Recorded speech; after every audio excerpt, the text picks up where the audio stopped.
सबको जय मसीह। आज हम परमेश्वर का एक वचन देखेंगे कि परमेश्वर हमसे वादा करते हैं कि मैं तो ना तुझे कभी छोड़ूंगा ना कभी तुझे त्यागूंगा। तो पढ़ते हैं इब्रानियों का पुस्तक 13 अध्याय और उसका 5 से पढ़ते हैं हम कि तुम्हारा स्वभाव लोभ रहित हो और जो तुम्हारे पास है उसी पर संतोष करो, क्योंकि उसने आप ही कहा है मैं तुझे कभी न छोड़ूंगा और न कभी तुझे त्यागूंगा। इसलिए हम निडर होकर कहते हैं कि प्रभु मेरा सहायक है, मैं न डरूंगा, मनुष्य मेरा क्या कर सकता है। तो हमारा परमेश्वर मेरे प्यारों कभी भी न छोड़ने वाला न त्यागने वाला परमेश्वर है कि नहीं पूनम सिस्टर।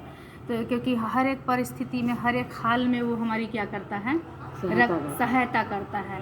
और जब भी हम लोग क्या होते हैं किसी भी तरह का परेशानी किसी तरह का प्रॉब्लम हो, लेकिन सच में अब परमेश्वर अपने वायदा को क्या किया, हम पूरा किया, हमारे जीवन में पूरा करता है और वो हमें कभी भी सच में क्या है नहीं छोड़ते हैं। इसलिए हमें भी उस परमेश्वर को क्या करना चाहिए, कभी भी नहीं छोड़ना चाहिए, है ना।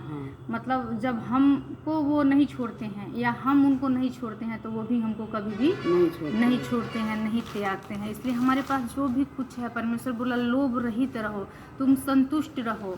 बस परमेश्वर पे क्या करना है, उम्मीद लगाना है, आशा लगाना है कि हमारा परमेश्वर क्या है, हमको देने वाला है, संभालने वाला है ना पूनम सिस्टर। और क्या है कि हमारी परिस्थिति जैसे भी हो, हमारा हालात जैसे भी हो, यदि हम उसमें परमेश्वर पे दोष नहीं लगाते हैं क्या या हम नहीं बदलते हैं, तो हमारा परमेश्वर भी बोलता है कि मैं कभी भी नहीं छोड़ूंगा, न बदलूंगा। हमारा भी परमेश्वर नहीं बदलने वाले हैं। वो युगानुयुग से लेकर के अनंत तक, अंत तक हमारे साथ एक ही समान रहने वाले हैं। लेकिन यहाँ एक शर्त है कि जब हम बदल जाते हैं, है कि नहीं, जब हम बदल जाते हैं तो परमेश्वर को दुख होता है कि मतलब ये कैसे, मतलब कि इतना जिसके लिए हम बलिदान हुए, जिसके लिए कोरे खाएं, जिसके लिए मतलब हमको इतना ताड़ना दिया गया, जिसके लिए इतने मतलब थूका गया, थप्पड़ मारा गया मेरे चेहरे पे, वो बच्चा लोग जिसको हम पूरा बचाने के लिए पूरे संसार के लिए अपने आप को मतलब इस तरह बलिदान किए, वही मेरा बच्चा लोग आज फिर से क्या कर रहा है, उस खाई में जाके, उस दलदल में जा कर के गिर रहा है, जहाँ से हम उसको क्या किए हैं, निकाल करके लाए हैं, है ना।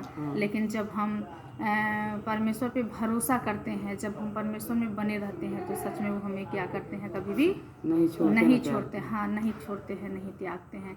इसलिए परमेश्वर का वचन कहता है कि जहाँ तुम्हारा धन रहता है वहीं पे तुम्हारा मन लगा रहता है। तो सच में हमारा धन, हमारा सब कुछ तो हमारा प्रभु है, तो हमारा मन भी प्रभु में लगा रहना चाहिए, हमेशा लगा रहना चाहिए, क्योंकि हमारे लिए जो परमेश्वर हैं वो कोई नहीं है ना।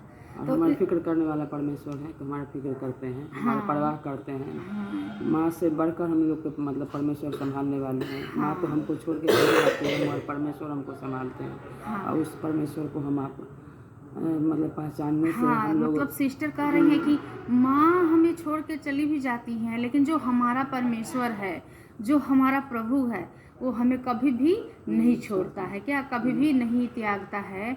और वो हमारे लिए सब कुछ है, हमारे लिए मित्र बना, हमारे लिए बलिदान हुआ, हमारे लिए गुरु, सब कुछ, एक सहायक को छोड़ के गया। मतलब कितना हमारा केयर करने वाला, कितना केयरफुल परमेश्वर है हमारा, कितना मतलब ख्याल रखने वाला हमारा रखवाला है वो। क्योंकि मित्र परमेश्वर इसलिए बने क्योंकि देखिए, अगर किसी से शेयर कोई भी बात हम फ्रेंकली नहीं बतिया सकते हैं, मगर परमेश्वर बोलते कि हम तुम्हारा मित्र हैं और हम एक मित्र एक दूसरे मित्र से कोई भी बात नहीं छुपाएगा, वो जो भी होगा क्लियर करेगा। तो परमेश्वर मित्र के भी ठीक किए हैं कि मतलब हम मित्र बन के तुम्हारे साथ जो भी कुछ है सो तुमसे शेयर करो, बताओ, हम तुम्हारे साथ दुख को अपने ऊपर उठा लेंगे और हमारे हर कदम से कदम परमेश्वर सहायता करते हैं।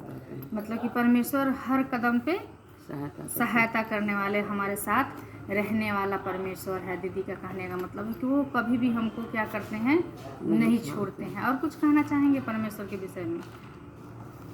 परमेश्वर तो देखिए हमारे लिए मतलब जितना बड़ा बलिदान दिए उस लायक तो हम लोग थे नहीं, मगर फिर भी परमेश्वर हमारे लिए हमसे ऐसा प्रेम किए कि अपने आप को बलिदान हुए मनुष्य के रूप में आकर, क्योंकि परमेश्वर मतलब जानते थे कि मतलब कि मनुष्य का जो क्षमा है सो मनुष्य के द्वारा मिलेगा। इसीलिए परमेश्वर अपने इकलौते पुत्र को दिए और हमारे लिए हमारे आपके पाप के क्षमा के लिए परमेश्वर अपने आप को क्रूस पर बलिदान हुए, तो वैसा परमेश्वर से हमारे आपके जीवन में और कैसा परमेश्वर होना चाहिए। जिस चीज़ से हम आप लोग मतलब जिस चीज़ को से परमेश्वर को बैर है उस चीज़ को हम आप करते हैं तो ये पसंद नहीं है परमेश्वर को।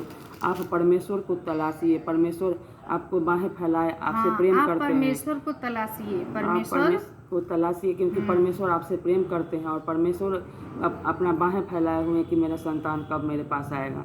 तो कहता है कि सुबह का भूला शाम को अगर आता है तो उसको भूला नहीं करते। इसी तरह परमेश्वर सब कुछ क्षमा करने वाले हैं, सब कुछ माफ़ करने वाले परमेश्वर हैं। वह माता और पिता से भी बढ़कर हम सबसे प्रेम करते हैं। तो इसे प्रेम को हम आपको सोचना चाहिए कि ऐसे प्रेम से कैसा प्रेम होना चाहिए कि आपको सारा रिश्ते नाता छोड़ सकता है। परमेश्वर आपको कभी नहीं छोड़ने वाले हैं और न कभी त्यागने वाले हैं।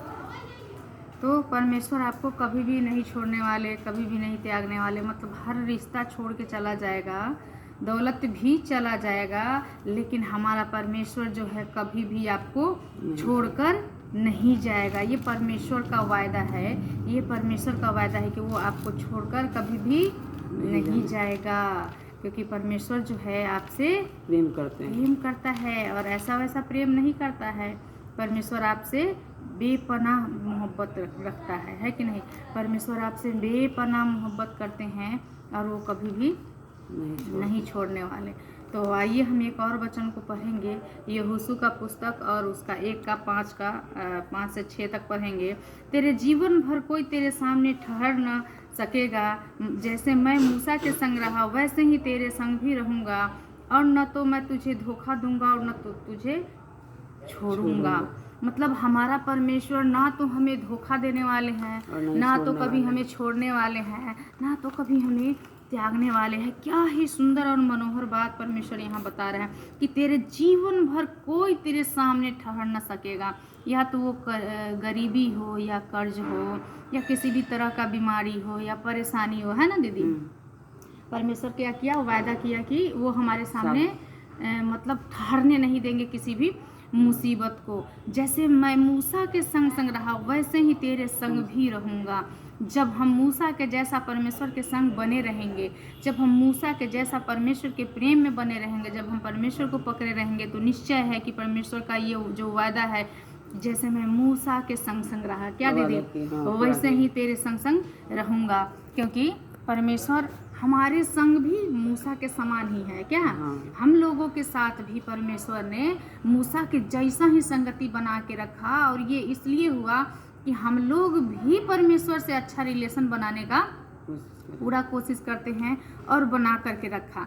इसलिए परमेश्वर हम लोगों को कभी नहीं छोड़ा, कभी भी नहीं त्यागा। हमारे जीवन में कभी भी इस प्रकार का मुसीबत को नहीं आने दिया जो परमेश्वर के हम लोग क्या करें, दोष लगाए। लेकिन क्या होता है, जब भी कुछ होता है हम परमेश्वर को क्या करते हैं, दोष लगाते हैं। आगे यहाँ कह रहा है परमेश्वर, मैं तुझे न धोखा दूंगा और न तुझको छोड़ूंगा। वो तो हमको धोखा भी नहीं देंगे और ना हमें कभी छोड़ेंगे। मतलब हमारा परमेश्वर सच में अनुग्रह करने वाले हैं, वो कभी धोखा नहीं देंगे। मनुष्य पे भरोसा करोगे, मनुष्य धोखा देगा, है कि नहीं। लेकिन जब परमेश्वर पे भरोसा करोगे, जब अपना मन, अपना दिल, अपना दौलत, अपना सब कुछ जब आप परमेश्वर के लिए दोगे, तो परमेश्वर क्या है, आपके लिए वो सब कुछ करेगा जो आप चाहते हैं, है ना। जो आप चाहते हैं। परमेश्वर हमेशा आपके साथ रहने वाले हैं। इसलिए मेरे प्यारों, परमेश्वर में लौट आएं और परमेश्वर पे भरोसा रखें, और किसी भी कठिनाई हो, संकट हो, कुछ भी हो, उसमें परमेश्वर को दोष आप लोग ना लगाएं। परमेश्वर का प्रेम, परमेश्वर का आशीष आप लोग के साथ है। हम लोग ये वीडियो बनाए हैं, हम लोग अभी दूसरी जगह आए हुए हैं एक मीटिंग में, तो सोचे कि क्यों ना परमेश्वर की इतनी सुंदर सृष्टि यहाँ पे स्थापित की गई है, तो हम परमेश्वर के विषय में कुछ बातें कर ले। इसलिए आप लोग वीडियो देखें और लाइक भी करें, शेयर भी करें, सब्सक्राइब भी करें। आप लोग वीडियो नहीं देखते हैं, वही फिल्म या कुछ संसारिक बातें होती तो आप लोग देखते भी और लाइक भी करते, तो ये बात हमें अच्छा नहीं लगता है, क्योंकि परमेश्वर का राज का बात हो रहा है। तो आप लोग सुनिए और जितना फैला सके इस वचन को फैलाइए, और अपने हिम्मत को बढ़ाइए, अपने हौसला को बढ़ाइए प्रभु में, और हम लोगों का सहयोग कीजिए, क्योंकि बिना आप लोग के प्रेम और सहयोग का हम लोग कुछ आगे भी नहीं बढ़ संभव सकते। नहीं है। हाँ। अगर परमेश्वर के राज को बढ़ाना है तो हम लोग को एकता बना करके एक साथ यहाँ एक आगे मन एक बढ़ना चित्त ही होकर होगा। हम लोग आगे तो बढ़ेंगे। सबको जय मसीह, जय परमेश्वर आप मसीह। लोगों को आशीष आशीष करे।